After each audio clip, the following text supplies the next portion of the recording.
Hi, I'm Will Johnson, also known as Power Nerd Insights.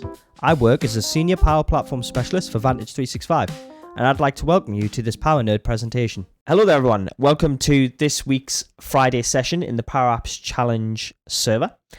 My name is Will Johnson. I'm going to be leading today's session, and it's the next session in the My First series. So this My First series is all about your first ever interactions with parts of the Power Platform, and this week we are doing Cloudflows. We are going to be covering a few things, but we'll get into that when we look at the agenda. But first, introduction. As said, my name is Will Johnson. I have been a Power Platform developer for the past 5 years. I'm currently head of Power Platform for Vantage 365, and I help co-own and run the Power Apps Challenge. So, which has been very, very fun, and I host these Friday sessions so that everybody gets the chance to learn. As part of the introduction, what we normally do with these sessions is a bit of ground rules. Now, I really only have one ground rule for these sessions, and that is there is no such thing as a stupid question. We're all here to learn. We've all been at the beginning somewhere. We've all been messing around with something, broke something, and wanted to figure out how to do it. So if you have a question on your mind, please do ask it. Doubtless, if you've got it on your mind, someone else out there will have thought about it at some point. So again, please do ask it. And I am a firm believer in there's no such thing as a stupid question. Please do test that. But in terms of what we're going to be learning today in the My First Cloudflow series, we're going to have a look at the Power Automate, which is the tool that creates Cloudflow's homepage, because that's normally where most people land. And like I said, the premise of this My First series is you have landed in Power Platform in a part of it that you don't know. You're in a strange area and you want to figure out how you get your way around. You know you might want to automate something in this case. And so therefore you need to know how to get from the homepage of Power Automate into kind of the different areas and what might be there. We're going to look at the different types of Cloudflow that we have available to us, because what we're going to be looking at today is specifically Cloudflows. There is going to be a My First session on desktop flows as well, so if anybody's interested and look forward to that, let me know. But we're going to look at the different types of Cloudflows that we have available to us. We're going to look at how we create a Cloudflow. I'm then going to walk you through the Cloudflow Designer. We're going to discuss and kind of look at what the building blocks of a Cloudflow are, and look at then customizing a Cloudflow. And then obviously we'll have our discussion and question sections at the end. With all that being said, before we actually get into seeing the homepage, we need to understand what Power Automate is, and specifically in the context of Cloudflows. Power Automate is a part of the platform that is designed for, as the name suggests, automating processes. Cloudflows, specifically when it comes to Power Automate, deal with being ran in the cloud, because Power Platform is predominantly a cloud service. What that means is they're not reliant upon a user's machine being active. When it comes to Cloudflows, these can run server-side, and they are very, very powerful. Cloudflows are personally my favorite part of Power Automate. The intent of them is to make it so that you don't have to do those repetitive tasks. You can automate them entirely. And that's why, quite a lot of the time, people start with either Power Automate or Power Apps. They get into Power Automate and they realize, I can do a lot with this. But they need a bit of guidance and they need to figure out where things are. So, that being said, we're going to start on the first part, which is, that's the wrong section. Wrong slide. Turns out my scene transitions aren't working. Okay. One moment, please.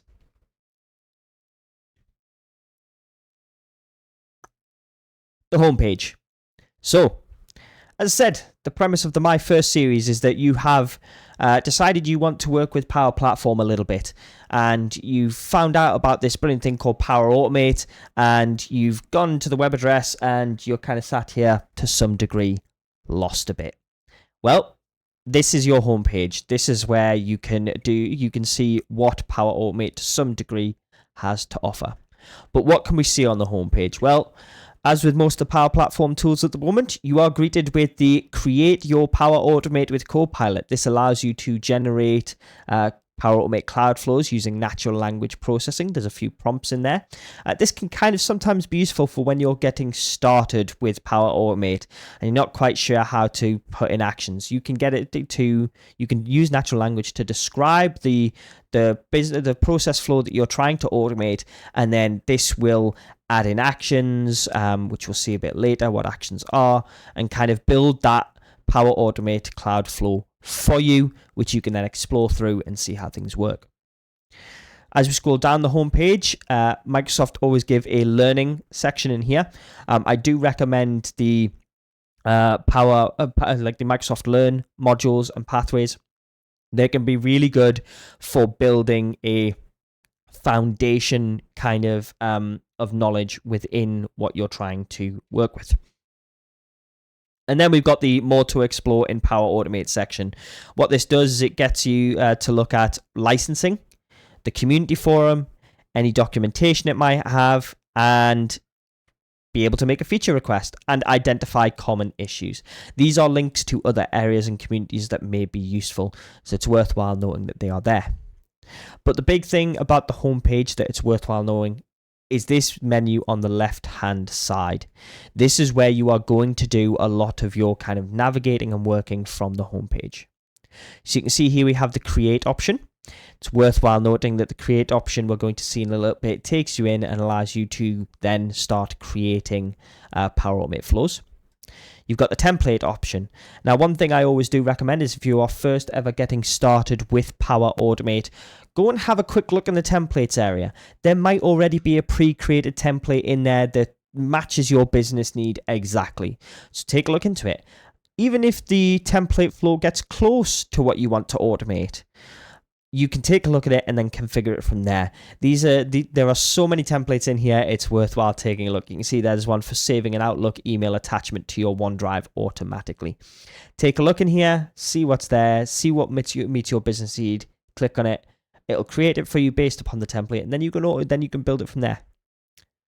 The Learn section, again, this is going to take us to the Microsoft Learn site, and more specifically around the Microsoft Learn content for Power Automate. So it's good to have that there. And then you've got this section on the left here called My Flows, which we will get into a bit later. There is a number of more items on the left-hand side down here, but we're not looking at those today. These come in a bit later when we start to dig into some of the more kind of advanced features that Power Automate has. But that is our homepage. We spend a lot of our time navigating around. The two most common kind of parts of the homepage that you are going to interact with are going to be either the automation with Copilot or the clicking on the create menu bar. But we're now moving into the create section. What does Power Automate have to offer us? Well, you can see here that when we hit create, it's got this the ways to make a flow. You've got starting from blank, starting from a template, and starting from a connector. We're going to be working with the starting from blank option today, and we're actually only going to be looking at the cloud flow options for starting from blank when it comes to Power Automate. Now, in the agenda, we mentioned that we'll be learning about the different types of Cloudflow that we have available, and we can actually see the three different types of Cloudflow that we have available here. We have an automated Cloudflow, an instant Cloudflow or a manual Cloudflow, and a scheduled Cloudflow. Now, how are these different? Well, the automated Cloudflow is something that is designed to run when a specific event occurs. Now, when I talk about a specific event, this is things like an email arriving in your Outlook inbox. It could be someone creating a new Excel document in SharePoint. It could be someone deciding to, create new items in a SharePoint list. There's a lot of ways that this can kind of trigger, and we're going to look at that a bit later. Instant Cloudflows, also occasionally called manual Cloudflows. So if you hear about manual Cloudflows, this is what they're talking about. These are essentially items that are triggered by the press of a button or called from something else. So this is where, the most common ones we see in terms of kind of instant Cloudflows are Cloudflows that can be called from a Canvas app. If you haven't seen the My First Canvas app, go back and have a look at that. Very useful and can kind of show that. But right there, that's an instant cloud flow. These are basically items and flows that require a button press to then go and do something. And then we have the third type, which is scheduled cloud flows. This is where you choose when and how often it runs. When you create a scheduled cloud flow, what ends up happening is it requests a time and a date for that flow to start, and then you set up what is known as a recurrence for it. Kind of like recurring meetings in an Outlook calendar. Once you set it up, that recurring meeting will just keep happening. Same with a scheduled flow. Once you set it up with that recurrence, it'll happen at the stated time and days that you have kind of set it up for. We are going to look at kind of the differences between the three and creating all three. But we now look at what we've got in terms of starting from a template. Down here, this is the same as the templates area. It's a list of templates, and it'll give you a brief description of what it's doing, and it'll tell you who created it, and it'll have these little icons in here. Now, these little icons indicate what that kind of template flow is going to connect to and what systems it's going to use. So, for instance, forward your emails to a channel. This template here is going to work with Outlook. It's going to work with Office 365, it's going to work with Teams, and it's going to work with SharePoint. As we scroll down, we can see that there's ones that work with things like Asana, and we'll see a few other icons in here. But what do these icons mean? Well, that's actually a good segue into starting from a connector. It's worthwhile noting at this point that connectors are basically a way for Power Automate to speak to different services such as SQL, Power BI, Outlook, Microsoft Forms, SharePoint. There are over 350 connectors that Power Automate has access to. It would be, to some degree, an impossible task to learn them all, purely because they are added to every day. But it's worthwhile noting that these are here, and if I choose start from a connector, it's going to then try and start to create me a flow. But we've now just learned about the different types of different types of Cloudflow. But how do we create one? Well, we're in the create section. We would hope that we can click on one of these buttons and it works, and that is the case. So we're going to look at how we create an automated Cloudflow to start with. So I'm going to click here, and you'll see we get a nice little pop-up, and it says, hey, please add a name for this flow. Either that or we'll generate one. Now, I would always recommend, as best practice, that you name your flow something that's descriptive enough to tell you what it's doing. Now, I'm going to be creating a flow here that when someone submits a Microsoft form, that it will then create an item in a SharePoint list. Very simple flow, quite a common use case, and very good to start with. So I'm going to call this form submission to SharePoint.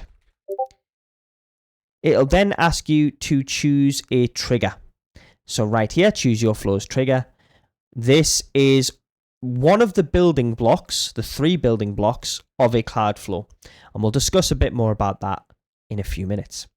But because I'm creating a flow that is when a form is submitted, send it to SharePoint, the trigger that I want is when a new response is submitted. So I'm going to click on that.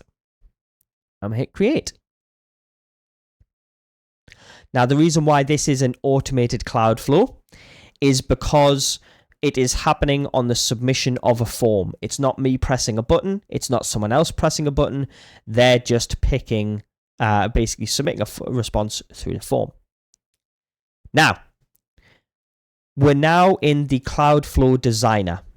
Now, this is the new designer. I'm going to kind of teach a bit on this, and then we'll show you what is known as the Classic Designer briefly, because it may be that your flow loads into Classic Designer, and sometimes that can throw people off. But what does the new kind of Cloudflow Designer give you? Well, there's essentially three main sections. There's an actions bar up at the top here, which allows you to go back, shows you the name of your flow, which you can click on and rename. And then a bunch of action options over here. So you've got undo, redo, always very handy for if you make a mistake. You've got the send feedback button, which allows you to send feedback to Microsoft. You've got a flow checker. Now we'll get to that in a bit because it's useful to note about there being potential problems. If I click on that right now, we've got flow checker there. You can see it's got errors. So what this will report for you is errors and warnings within your flow. Now, right now, I've got an error because a required field on this when a new response is submitted trigger isn't filled. Worthwhile checking this before you save your flow because it can save you a lot of headaches. You've then got the save button. Click that. Right now, it's going to tell me that it can't save because this thing doesn't have valid parameters. And I'm going to get this lovely little flow checker pop up. We've got test. This allows us to essentially test our flows without the need to always submit or create a triggering event. You do have to do that for the first time, but it may be slightly easier later. And again, I can show that. And then we've got the Copilot button, which allows you to then use natural language processing for creating your flow. I'm going to close that for now. And we're going to operate this like we didn't have natural language processing. So that's the action bar area. Very simple, quite easy to get along with. We then have the actual kind of design canvas, as it were. This is where you'll be able to see and add your triggers and actions and the building blocks that make up your flow. Right now, you can see that the item that I've got on there is when new response is submitted. If I want to see more about that specific kind of item within my Cloudflow, I can click on it. And then we get the third main section.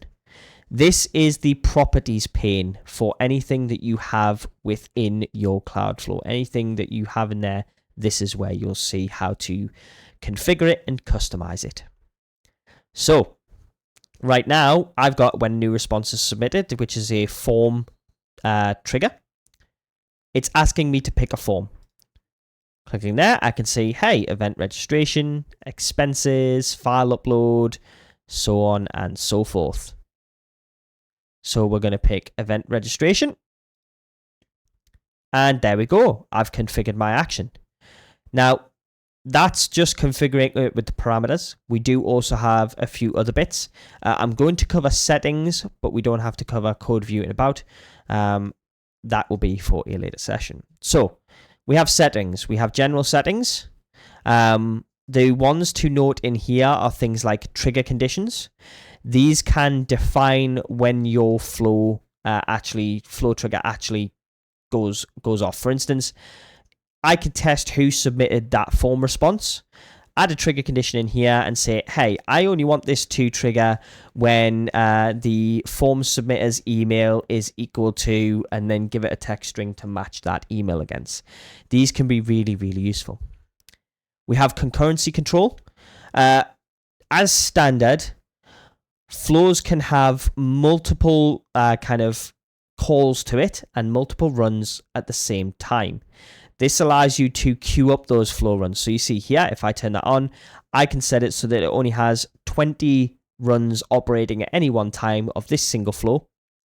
And I can set a max number of waiting runs before essentially the flow won't be triggered anymore. We then have the other one that's worth noting, at least from a beginner perspective. Sometimes you may be working with sensitive data inside of Power Automate flows. This secure inputs, secure outputs bit is worthwhile noting. If you turn on secure inputs, what's going to happen is anything that this kind of action uses as an input, such as this form name or the form ID, it's going to make sure that that can't be seen when you come and look at flow run history. And we'll look at flow run history just a little bit later. And secure outputs does it for anything that this kind of action outputs. Now, that's the kind of Cloudflow Designer walkthrough. I've mentioned a few words in that walkthrough that are worthwhile explaining because they are part of the building blocks of a Cloudflow. So I said the word trigger. Well, what is a trigger? Well, this item right here is classed as a trigger. Every single Cloudflow has a single trigger to it. Whether it is a manual Cloudflow, an automated Cloudflow, or a scheduled Cloudflow, every single Cloudflow has one trigger to it. The other word I've used is actions. Now, right now, we've just got a trigger there. We don't have any actions in here. Actions are anything you add after the trigger to get your Cloudflow to do something. So, for instance, in this case, I'm going to hit the little plus here, and it's going to open this Add an Action menu on the left-hand side. Now, I need to be able to get the details of the response for that form. So I'm going to type in get response details. And there we go. I've now added an action after my trigger. So actions don't have to just be something that interacts with things like forms or SharePoint. They can also be data operations that transform data and don't require a connection to an external service, or even a Microsoft 365 service for that matter. But that's what an action is. The third building block of a Cloudflow is what is known as conditional logic. Now, this allows us to change the flow of our Cloudflow, based upon things that we test in there. And one of the most common examples of this is an action called the condition.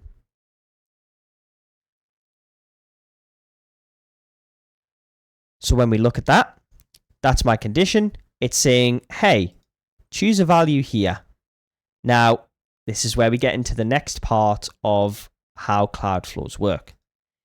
If I click on this here, and I hit this little kind of lightning bolt icon, you can see there that I've got a list of things that have come out the previous actions. These are known as dynamic content. Okay? What this allows us to do is take information that we've gained from another action and use it somewhere else. So I'm gonna, in my condition, I'm going to say, hey, is your name Will? And then I can put actions in my true or false area to then do certain things. So in the case of this, in my true area, I'm going to put add and hope it loads. Let's go for SharePoint.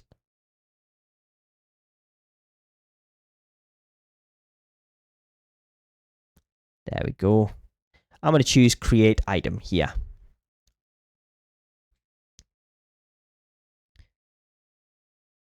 So I'm going to choose dev.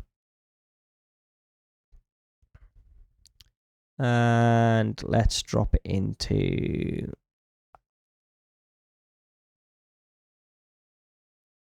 let's go form notifications there. So when we look at the building blocks, we've got the trigger up here, the action here, and conditional logic here. Those are the three building blocks of a Cloudflow. When we look at the kind of walkthrough piece, we have the action bar, the designer canvas, and then the properties pane over on the left. And one of the things that you'll be interacting with a lot is this dynamic content menu, as it's called, which allows us to then select information from previous actions. That means we can kind of work with it. So here we go. Let's go for your name there. So I've added a trigger. I've got actions. I've got conditional logic. That's great.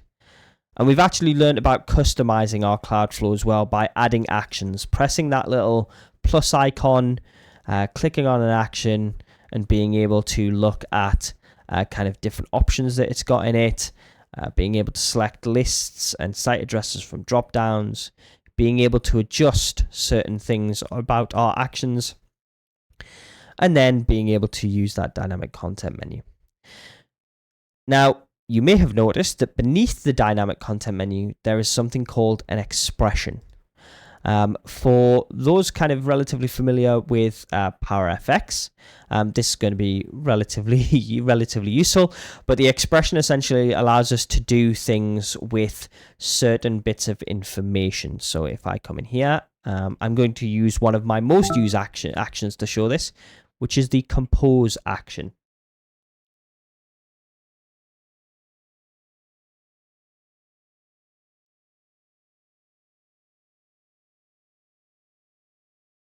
Click there.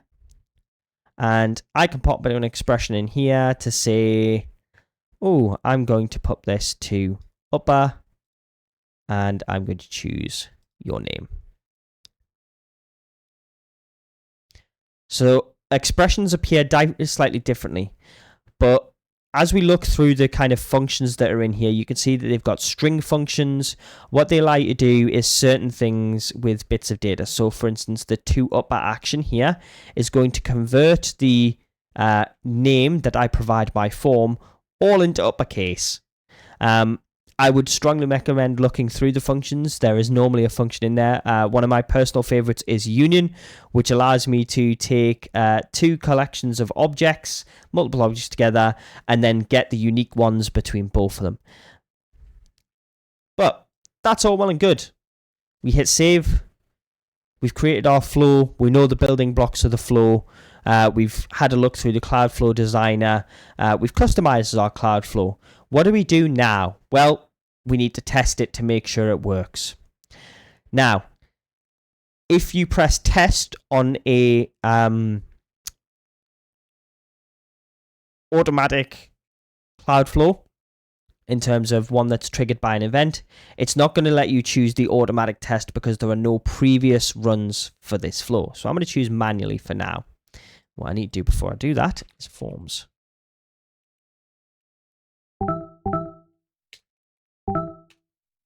It's office.forms, or is it forms.office?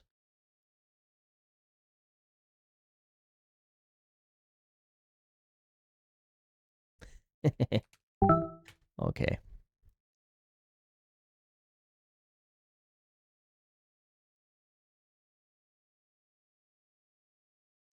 There we are.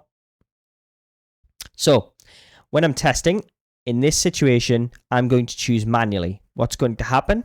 It's going to say, grey banner up at the top, to see it work now, perform the starting action. So what we need to do is go across to forms, and we are going to go for event registration here. And I'm going to just hit preview, and I'm going to put, Will, I plan to attend session 1, session 2. I don't need a shuttle service. I don't have any food allergies. I heard it's about through a website. Text. And this is going to be and then hit submit. Great, I've submitted my form. If I come back to my flow, this is the next item. It's called flow run history. This allows us to see what our flow has done, when it's done it, and then go from there. So, I mentioned that each action has the ability to have an inputs to it and have outputs from it. This flow run history is where we see that. So you can see here, I've got show raw inputs. There's a load of information. And I've got show raw outputs. There's a load more information. If I click on get response details, that action took a little bit longer, 0.4 seconds. If I hit show raw outputs and I scroll down, you can see there that we've got the submit date, we've got my name, we've got the text option that was selected, and the phone number. If I come down into my compose, obviously you saw me enter my name as just lowercase. The to upper action has changed it to uppercase. And then my condition has said, hey, is this person's name Will? Yes, it is. Great. I'm going to go away and create an item. If you want to see flow run history for a specific flow, you'd come into the My Flows section over here on the left-hand side of Power Automate. Now, I have a significant number of flows in here, so we just have to wait for it to load for a moment. But right there, we've got my form submission to SharePoint. If I click on that, we'll come to the details page of the flow. And down here at the bottom is the run history for this flow. You can see it retains the run history for 28 days. You can browse through it. You can click on a flow run and then it'll pick it up. That's all well and good. But I mentioned that for the first time on a kind of automatically triggered flow, you can't use the automatic test option. Now that we've got a flow run, I can hit test and the automatically option is available. You can actually test new versions of your flow if you update them with old triggers, and it makes it a lot easier. But that was creating a kind of automatically triggered flow or an automated Cloudflow. We've looked at obviously the Cloudflow Designer, the building blocks of a Cloudflow and customizing it. But how are manually triggered flows and scheduled trigger flows different? Well, the Cloudflow Designer is the same. The building blocks of those Cloudflows are the same, and customizing them is the same. The difference comes in the trigger. So if I come to create and hit instant or, as I said, manual Cloudflow, you have a different set of trigger options here. So you've got things like HTTP request, HTTP webhooks. You've got the manually trigger flow. When Power Apps calls a flow, you've got a few different triggers in here, but all of these require some level of human interaction to work. Now, when we look at the manual flow, if I hit create, you can see there, same designer, same properties pane, same actions. It still requires a single trigger and then actions that sit beneath it. This trigger specifically, the manually triggered flow, allows me to add things like inputs. So some of your triggers will require a bit more configuration, but I have different date types here. I'm going to say email, and I'm not going to enter an email address here as the default because I want to show something, but the next action that I want is send an email. Now, the reason why I'm adding an action here rather than just triggering it is every single Cloudflow needs to have at least one trigger and one action to be able to be saved. Okay, so I'm going to send an email.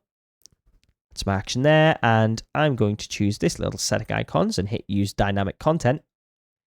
Press this, and I want to take the email because that's the input that I defined here.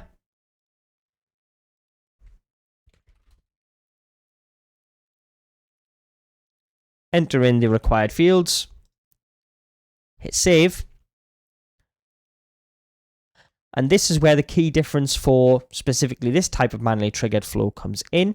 If I hit test, I have to choose manually.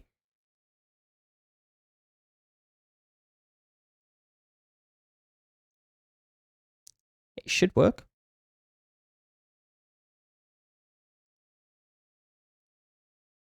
We'll try again. There we go. Here, it's going to ask me to provide an input. Now, I'm going to put in that email there and hit run flow. And there we go. We can see that it's worked. If I come over to my Outlook, right there, my manual flow is working. Yay. Good. So that's manual flows. Scheduled flows have a slightly different setup to the other two. If I choose scheduled flow, you'll see that actually creating a scheduled flow is slightly different, and occasionally this throws people off. So again, we give it a name. We choose a start date. So I'm going to choose that this one starts on the 14th at 1 a.m. And it's going to repeat every 1 week on Monday, Tuesday, Wednesday, Thursday, Friday. So if you choose 1 week, it's going to give you the days of the week. If you choose it's going to run every day, or it's going to run every month, or every hour, you won't get that second bit of interface. But if you choose week, it's then going to say, hey, this flow will run on these dates at this time. I mentioned at the very start that these are cloud flows that we are working with.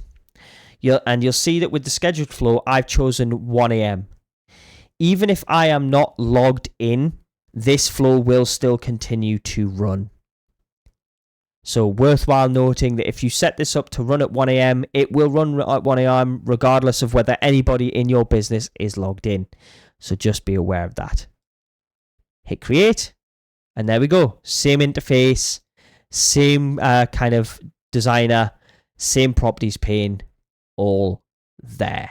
Now that is the My First Cloudflow. Hopefully it's given you enough to be able to feel confident in landing in Power Automate and building something kind of useful and something that can help you.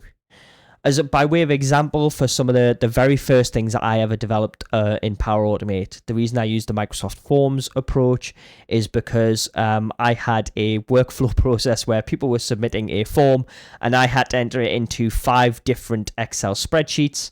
I set up Power Automate to do that for me. Rather than, having to do the half hour of work, I took 20 minutes, built the flow, and then never had to do that task again. It can range from something as simple as that all the way through to an entire kind of external customer ordering system where they submit a flow, you do a lot of data handling and error checking and all sorts. There are some really complex things you can do with it, but the best thing I can recommend is if you are looking to automate some of your work and you're within the Microsoft 365 ecosystem, use Power Automate Cloudflows to do it. They can really make it easy and simple. So, by way of review, obviously our points on our agenda, we've looked at the homepage, what's there, what's available. We've discussed the 3 different types of Cloudflow, that being the automated, the instant/manual, and the scheduled. We've reviewed how we can create a Cloudflow, the different options that we have available to us. I've walked you through the Cloudflow Designer, what that looks like. We've put in the building blocks of Cloudflows in terms of seeing what a trigger, a action, and conditional logic is. We've seen how we customize those actions, how we can add dynamic content and expressions, and we are now ready for creating our Cloudflows. Thank you for watching. I hope you found it useful, and if you have any questions, let me know in the comments.